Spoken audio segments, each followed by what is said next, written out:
ಜಗನ್ನಾಥ ದೇವರ ಕಥೆ ಈ ರೀತಿಯಾಗಿ ಹೋಗ್ತದೆ. ಮಧ್ಯ ಭಾರತವನ್ನು ಇಂದ್ರದ್ಯುಮ್ನ ಅಂತನ್ನುವಂಥ ರಾಜ ಆಳ್ತಿದ್ದ. ಬಹಳ ದೊಡ್ಡ ವಿಷ್ಣು ಭಕ್ತನಾಗಿದ್ದ. ಆ ಪರಮಾತ್ಮನನ್ನು ನೋಡಬೇಕು ಅಂತನ್ನುವಂತಹ ಅವನ ಆಸೆ ದಿನೇ ದಿನೇ ಹೆಚ್ಚಾಗ್ತಾ ಹೋಯಿತು.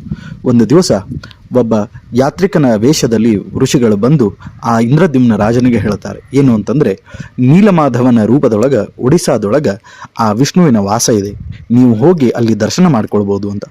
ಆಗ ತಕ್ಷಣದಲ್ಲೇನೆ ರಾಜ ತನ್ನ ಮುಖ್ಯ ಅಧಿಕಾರಿಯಾಗಿರ್ತಕ್ಕಂಥ ವಿದ್ಯಾಪತಿ ಅನ್ನುವಂಥವನ್ನ ನೇಮಕ ಮಾಡಿ ಅಲ್ಲಿ ಕಳಿಸ್ತಾರೆ. ಬಹಳ ವಿಶೇಷವಾದಂಥ ಯಾತ್ರೆಯನ್ನು ಮಾಡಿದ ಮೇಲೆ ಒಡಿಸ್ಸಾ ನಗರವನ್ನು ಮುಟ್ತಾನೆ. ಒಡಿಸ್ಸಾ ನಗರವನ್ನು ಮುಟ್ಟಿದ ನಂತರ ವಿಶ್ವವಸು ಅನ್ನತಕ್ಕಂತಹ ಆ ಮುಖ್ಯ ಅಧಿಕಾರಿಯನ್ನು ಮಾತಾಡಿಸ್ತಾನೆ. ನೀಲಮಾಧವನ ದರ್ಶನ ಮಾಡಿಸು ಅಂತ ಕೇಳ್ಕೊಳ್ತಾನೆ.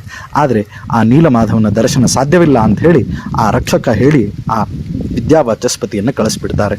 ಈ ರೀತಿಯಾಗಿ ವಿದ್ಯಾಪತಿ ಅದೇ ಊರಿನಲ್ಲಿ ಇರಲಿಕ್ಕೆ ಪ್ರಾರಂಭ ಮಾಡ್ತಾರೆ. ಆಗ ವಿಶ್ವವಸುವಿನ ಮಗಳಿನ ಒಂದು ಸಂಮೋಹನದಿಂದ ಮದುವೆ ಆಗ್ತಾರೆ. ತದನಂತರದಲ್ಲಿ ಹೆಂಡತಿಗೆ ಹೇಳಿ ತನ್ನ ಮಾವನವರಿಗೆ ಆ ನೀಲಮಾಧವ ರೂಪದಲ್ಲಿರ್ತಕ್ಕಂತಹ ಪರಮಾತ್ಮನ ದರ್ಶನ ಮಾಡಿಸು ಅಂತ ಹೇಳಿ ಕೇಳ್ಕೊಳ್ತಾರೆ. ಈ ರೀತಿಯಾಗಿ ಕೇಳಿಕೊಂಡಾಗ ಸರಿ ಅಂತ ಹೇಳಿ ಮಗಳ ಒತ್ತಾಯಕ್ಕೆ ವಿಶ್ವವಸು ಆ ಪರಮಾತ್ಮನ ರಕ್ಷಕ ಅವರನ್ನು ಕರೆದುಕೊಂಡು ಹೋಗ್ತಾರೆ. ಆದರೆ ಹೋಗ್ತಿರ್ಬೇಕಾದ್ರೆ ಒಂದು ಷರತ್ತು ಏನು ಅಂತಂದ್ರೆ, ನಿಮ್ಮ ಕಣ್ಣಿಗೆ ಪಟ್ಟಿಯನ್ನು ಕಟ್ಟಿ ಕರ್ಕೊಂಡು ಹೋಗ್ತೇನೆ ಅಂತ ಹೇಳಿ ಅಳಿಯನಿಗೆ ಹೇಳ್ತಾರೆ.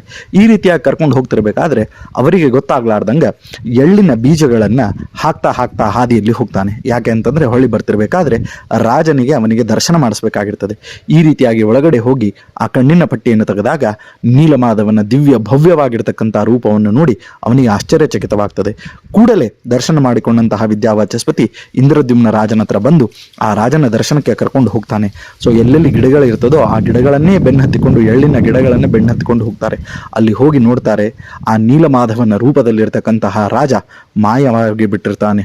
ಆ ರೀತಿಯಾಗಿ ಪರಮಾತ್ಮ ಮಾಯವಾಗಿದ್ದನ್ನು ಕಂಡು ಆ ರಾಜನಿಗೆ ಬಹಳ ಬೇಸರವಾಗ್ತದೆ. ಹೇಗಾದ್ರೂ ಮಾಡಿ ನಾನು ನೀಲಮಾಧವನ ದರ್ಶನ ಮಾಡ್ಕೊಳ್ಬೇಕು ಅಂತ ರಾಜ ಅಪೇಕ್ಷೆ ಪಡ್ತಾನೆ.